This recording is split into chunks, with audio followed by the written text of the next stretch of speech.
స్మృతి పురాణానాం ఆలయం కరుణాలయం నమామి భగవత్పాదం శంకరం లోకశంకరం. ఈరోజు అత్యంత అద్భుతంగా తెలంగాణ రాష్ట్ర చరిత్రలోనే ఇవాళ ఒక సుదినం.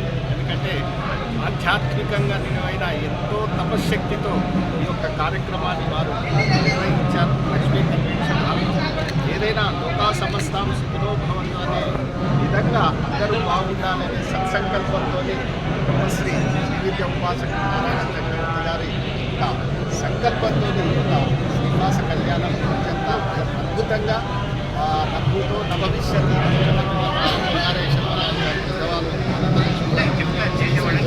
శంకరాచార్య గారు విశ్వగిరి పీఠాధీశం రావడం ఇంత శోభాయమానంగా ఇలా జరుపుకోవడం మా అందరికీ వారు ఇచ్చిన భిక్షగా మేము భావిస్తున్నాం. ఎందుకంటే వారు బ్రహ్మ విష్ణు మహేశ్వర సాక్షాత్ పరబ్రహ్మ తస్మై శ్రీ వారి పాదపద్మములకు నమస్కరిస్తూ ఇంతటి మహాభాగ్యాన్ని నాకు కలిగించినందుకు మనస్ఫూర్తిగా ఆశీర్వాదం తెలియజేస్తూ లోకా సమస్త జై మహాదేవ్.